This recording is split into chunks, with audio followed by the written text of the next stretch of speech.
Hello everyone, আজকের ভিডিওতে আমি আলোচনা করব এই যে এইচএসের আগে আমরা যে মডেল টেস্টগুলো দিছি সেই মডেল টেস্টগুলোর রেজাল্টের উপরে ভিত্তি করে আমরা যে আমাদের মুড এখন নির্ধারিত হচ্ছে, আমরা কি খুশি নাকি আমরা স্যাড নাকি আমরা একদম ভেঙে গেছি, এই অবস্থা আর কি। প্রথমত বলে রাখি, আমাদের মনে হয় 90%-এর মতো মানুষজন আমরা উদ্ভাসেই বেশিরভাগ মডেল টেস্ট দিই।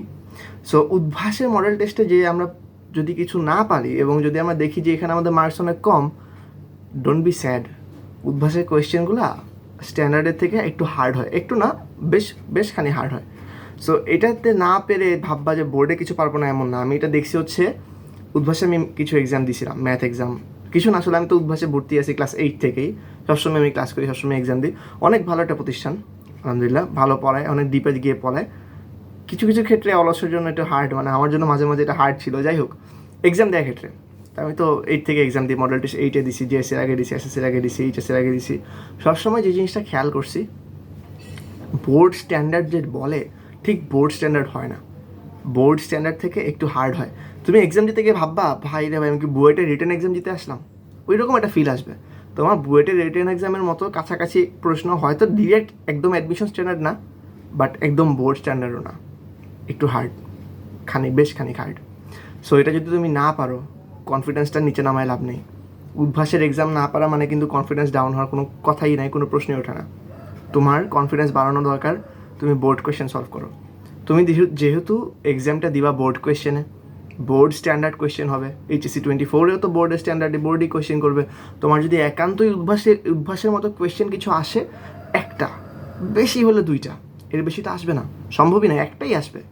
ওই অ্যাডমিশনের স্ট্যান্ডার্ডের কাছাকাছি কোয়েশ্চেন যদি একান্তই দিতে হয়, কোনো বোর্ড যদি চায় হার্ড করবে, সে একটা দিবে, এর বেশি তো দিতে পারবে না, কারণ সব স্টুডেন্ট তো তোমার জন্য অ্যাডমিশনে পড়া পড়ে রাখে নেই। সো এটা আমাদেরকে বুঝতে হবে যে আমরা জাস্ট একটা এক্সাম দিলাম, দিয়ে দেখলাম কিছুই পারি না, এই জন্য এখন আমার যে অনেক হার্ড লেভেলে পড়ালেখা করতে হবে, আমার ডিপ্রেশন কনফিডেন্স লেভেল কমে যাবে, এমন যেন না হয়।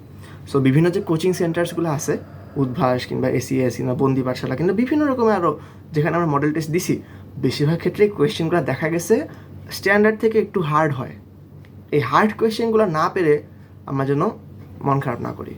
আমাদের বিভিন্ন এক্সামগুলো এটা জাস্ট একটু হয়, কারণ কোচিং সেন্টারগুলো একটু কেয়ারফুল থাকে এদের এইগুলোর বিষয়ে। কারণ ধরো যদি তারা ইজি কোয়েশ্চেন দেয় অ্যান্ড বাই চান্স যদি কোনো হার্ড কোয়েশ্চেন চলে আসে, তখন তুমি গিয়ে আবার বললা, ভাই উদ্ভাস, তুমি এত ইজি কোয়েশ্চেন দিছো, তোমার মডেল টেস্টে এক্সাম দিলাম, এখন তো গিয়ে দেখি বোর্ডে হার্ড কোয়েশ্চেন আসে। সো তারা একটু সেফ সাইডে থাকে, এটা তাদের উচিত।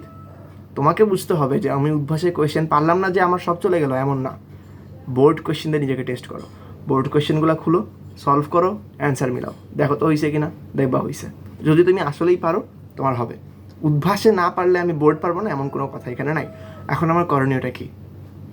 মডেল টেস্ট তুমি দিছো, ভালো কথা, হ্যাঁ, কাগজে কলমে প্র্যাকটিস হয়েছে, তুমি দেখবা যে তুমি 5টার মধ্যে 2টা পারছো, 5টাতে 5টা পারো নাই, 4টা পারো নাই, 2টা তো পারছো। এই জাস্ট বুঝলা যে হ্যাঁ, হার্ড কোয়েশ্চেন যদি আসে 2-1টা আমি উত্তর করতে পারবো, এই কনফিডেন্সটা আমার আছে। আরেকটা কি দেখলা হার্ড কোয়েশ্চেন আসতেছে, তোমার হার্ড কোয়েশ্চেন অ্যাপ্রোচ কীভাবে করতে হয় সেটা তুমি বুঝলা।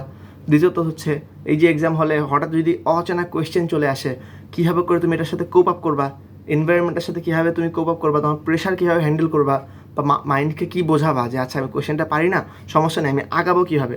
এই যে একটা স্ট্যান্স, এই যে একটা প্ল্যানিং, এটা তোমার এই হার্ড এক্সামগুলো দেওয়ার মাধ্যমে হয়ে গেছে। সো তুমি দিছো হার্ড এক্সাম, সময় নষ্ট হয়েছে এমন না, এটা তোমার লাভ হয়েছে, তোমার এক্সপিরিয়েন্স বাড়ছে। এখন আমাদের কাজ কি? এখন আমি সব হার্ড এক্সাম দেখতে যাবো না ভাই। আমি আইইটি, জেই কিংবা ওই যে বুয়েটের মিশন টেস্টের এক্সাম কোয়েশ্চেনগুলো, যেগুলো এইচএসসিতে যদি আসেও একটা আসবে, এটার জন্য আমি পাগল হবো না ভাই। আমার এখন দরকার বোর্ড স্ট্যান্ডার্ড কোয়েশ্চেন্স, আমার এখন দরকার ইজি এবং বেসিক কোয়েশ্চেন্স, যেন যখন আসবে আমি যেন এক্সিকিউট করতে পারি। বুঝছো? আমার 100টা শট শেখার দরকার নেই ক্রিকেটে, আমার যদি কয়েকটা শট হয়, আমি যেন এক্সিকিউট করতে পারি, সঠিক বলটা সঠিকভাবে মারতে পারি। আমি যদি 1000টা শট শিখি, 1000টা মারতে গিয়ে খালি ক্যাচ আউট হয়ে যায়, সেই শটের আমার কোনো অর্থ নেই। একইভাবে আমি যদি 1000টা অঙ্ক শিখি, অঙ্ক করতে গিয়ে দেখি মাঝখান দিয়ে আটকে গেছি, পূর্ণ দমে করতে পারতেছি না, সেই অঙ্ক শেখার আমার অর্থ নেই। সেই জন্য ইজি কোয়েশ্চেনগুলো আগে মাস্টার করো, চ্যাপ্টারগুলো, বোর্ড কোয়েশ্চেনগুলো আগে মাস্টার করো, ইনশাল্লাহ তুমি সবগুলো কোয়েশ্চেন পারবা। সো মডেল টেস্ট খারাপ হয়েছে ভাই, হার্ড কোয়েশ্চেনগুলো পারি নাই ভাই, অমুক পারছে, হ্যাঁ, কয়জন আছে সুপার পড়ালেখা করছে, কয়জন আছে নার্ড আছে, কয়জন আছে টপার আছে, ওরা পারবে, তোমাকেও পারতে হবে, এমন তো কোনো কথা নেই।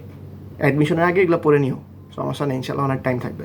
সো এই ভিডিওর জন্য এইটুকুই। আর কনফিডেন্স হারাবো না ভুলেও, বোর্ড কোয়েশ্চেনগুলো দেখো, মাশাআল্লাহ আলহামদুলিল্লাহ ইজি কোয়েশ্চেন আসে, স্ট্যান্ডার্ডটা সহজ আছে, পড়লে পারা যায়।